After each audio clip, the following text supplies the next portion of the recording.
Welcome to the Arthropologist. Today I wanted to do both a review of a brand new watch that I just got and just talk about watches in general. Now, I apologize for the sort of butterfly effect of the lighting on the wristband. That's just the way my lighting is set up. And this is, of course, if you clicked on it, you know that it's a review of the Sanda 1116, and it's listed as a woman's watch, but I want to make an argument for us guys wearing this watch. And if you don't buy my argument, at the very least, this is something that you could possibly consider buying for your wife. But we won't take any more time. Let's get into it. One of the reasons why I was attracted to this watch is that the Sanda tank watches have great reviews online from people who know a lot more about watches than I do. So I bit the bullet and bought one. They're very inexpensive and they look great, and we're going to talk about that in a second. But before we focus on the watch and its different specifications, one of the reasons why I bought this watch was because of its size. I am all about simple, for the most part, very timeless and simple elegance. I don't like things that are really big or anything that's extreme. And today's watches, they are just extremely large. And I wanted to just show you something. All of these watches belong to me and my wife. They have been passed down, except for this one, this brand new. They've been passed down for generations. This watch is 130 years old. They both work. This one's probably closer to 90 to 100 years old. But this one was manufactured sometime around 1885 to 1890. Like I said, it still runs, but the width of this thing, it's basically 50 millimeters. And that is the case on many wristwatches today. I have a 6 3/4 inch wrist. Look at this beast. It's, sorry about that. It's the size of a dinner plate on my wrist. Now the next one, like I said, that one's about 51 millimeters. This one, I've done a little more precise. It's about 46 to 48. And again, that's what most of you guys are wearing. And I'm sorry, that's just so big. This is 30, I think it's 30, it's about 35, 36. Now that is far more reasonable as far as I'm concerned. I will tell you, I'm 62 years old, and when I was a boy in the 60s and early 70s, this was it. 34 to 36, that was the average. You just about couldn't find a watch any bigger than that. The biggest complaint you're going to have about this watch, you will find 4 or 5 star reviews on everything except the size. And even the women will complain that this is a child's watch. It's so tiny. What I want you to see, this is 22 millimeters wide. It's 26 millimeters long. I'm going to try to remember to show you a picture of a 1938 Tissot that I believe is 22 millimeters wide, but it's 42 millimeters tall. So it's approximately 50% elongated rectangle, but it's the exact same width. And guys, it's a man's watch. So you're talking about in 1938, a man's watch, this size, only longer. So no, it's not a woman's watch, at least not from when I grew up. This, I believe I measured it at, it's approximately 11 millimeters wide. Yeah, that's tiny. That's tiny. That was a woman's watch back when I was a boy. So just to give you an idea of proportion, there you go. That was a woman's watch. This and this were men's watches. These were pocket watches, okay?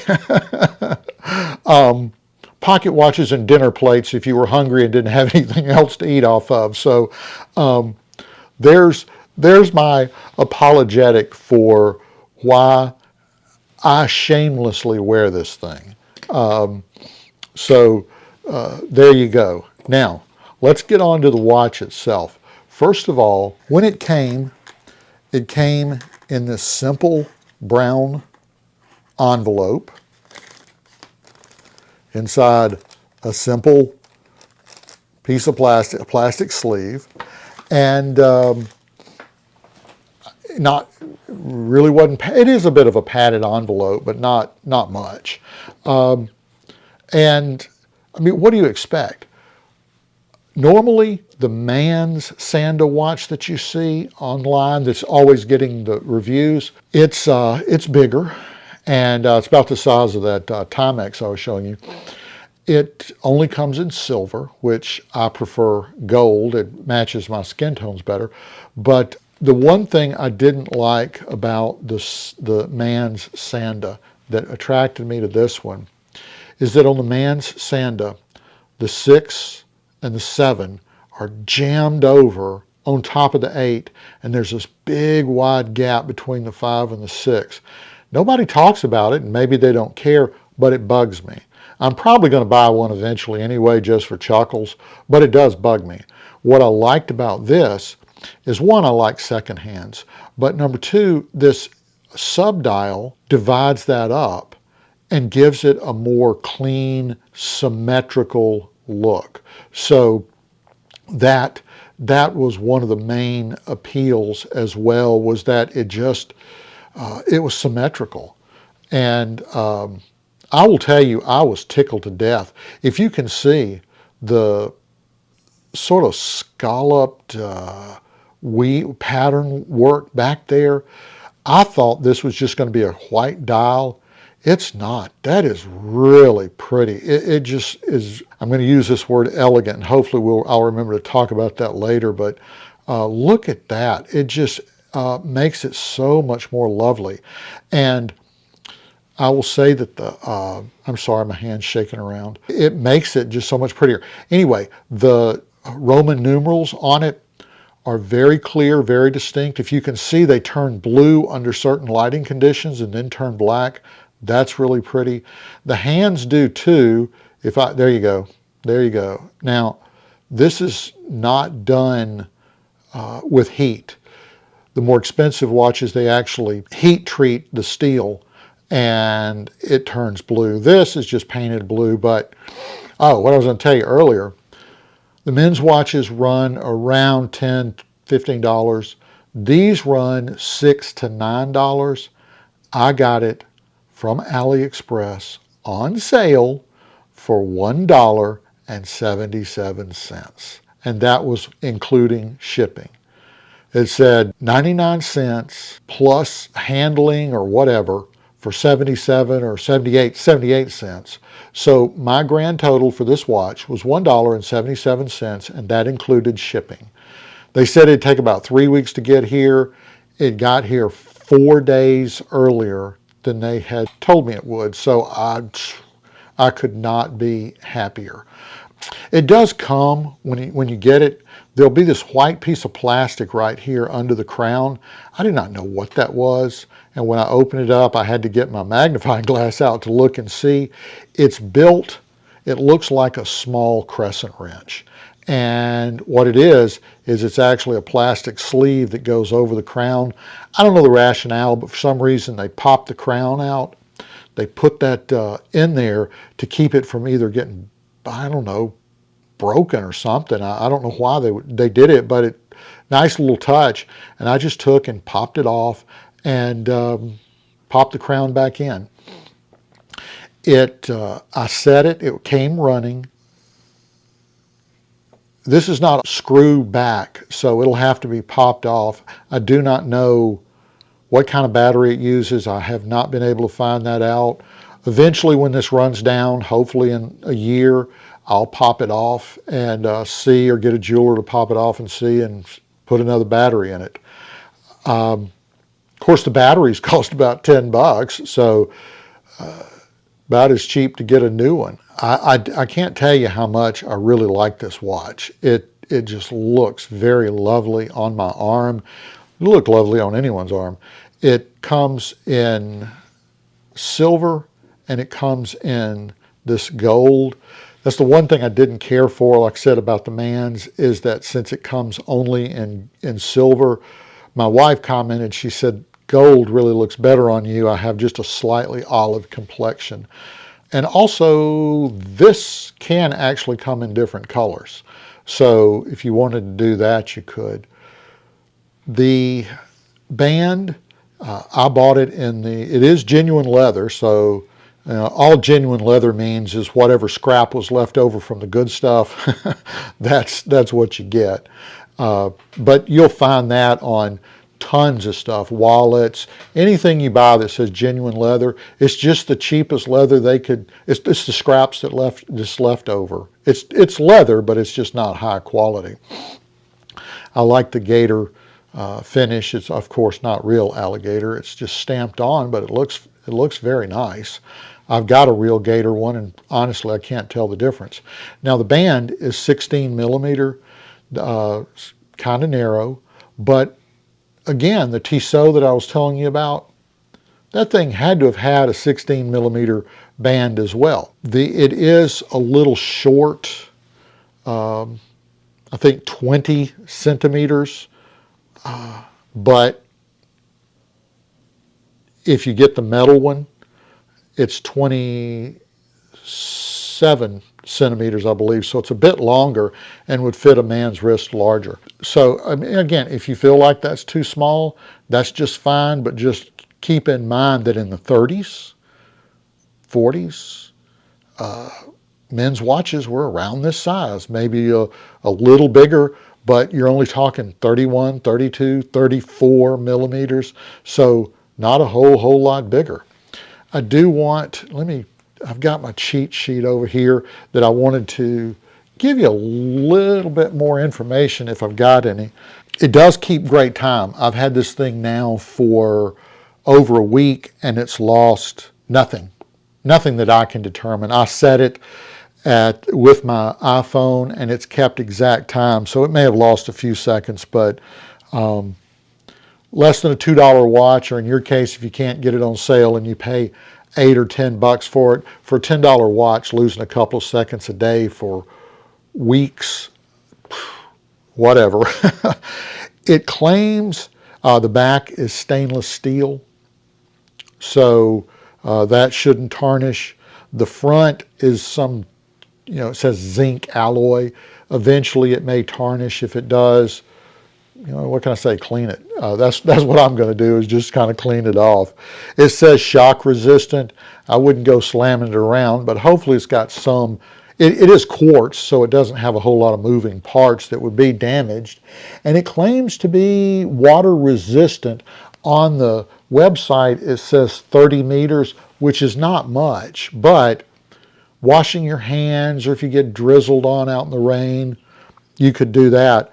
Personally, I was in a rainstorm yesterday, and I always wear a cowboy hat everywhere I go. And so I took my hat off, put my watch in it, and put it back on my head, and I just weathered the storm and took it back off. That's the beauty of having a big old cowboy hat, is that it can protect your watch if you're afraid it's not waterproof. Also, I will do that with my iPhone as well. Just an extra bit of knowledge, trivia, that if you find yourself in a rainstorm and you got a $1,500 phone, take your hat off, stick it under your hat, and protect it. The thickness of this thing is 8.3 millimeters, so it's not tremendously thick. You can look at how thick this is. If this is a 8, .3, then this is probably 10, or maybe, probably 10 or something like that. But look at this pocket watch. And this pocket watch is not as thick as a lot of stuff, a lot of these sports watches that men are wearing all the time. And I just, oh my goodness, like I said, I mean, if that's what you want to do, that's fine, but I just don't want a slab of steel on my wrist. And I did want to touch on one thing. I'm going to show you two pictures of me wearing this thing. Now, you see my videos and you'll see I'm always wearing a vest and a tie, and I always wear a vest, but I don't always wear a coat and a bow tie. And if you look, you'll see I'm dressed. I had to go to a funeral.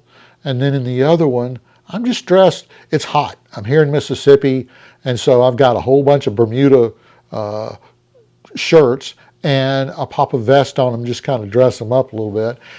If that's not something you want to do, that's certainly okay. But I do want to sort of dispel that this is just a dress watch. It can be, and can be a beautiful dress watch, but it can also go with anything else.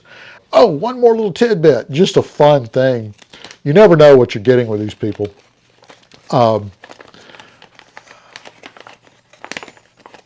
These are the instructions that came with this watch. This is not the watch. I'm sure that probably this is just what they printed up by the millions and stick in every single watch that comes out of China. So ignore this. I just thought it was funny. And again, when I bought this, I didn't care. I spent $2. Even if I'd have spent $8 or $9, I wouldn't have sweated. I'd have done a review and just said, well, I spent $6 or $8, and this is what came. You get what you get. So don't sweat some of this stuff. Just have fun with it and see, and just have a good time. Well, I guess that's about it. Just enjoy the watch. If you got any comments, I would love to hear them. If you enjoy this content, please like and subscribe. And I do plan on doing some more reviews of other art materials and some more watches eventually. If you've enjoyed this episode of The Arthropologist, please hit the like button. And if you'd like to see more episodes like this, think about subscribing. I'm Bill Wilson, and I'm The Arthropologist.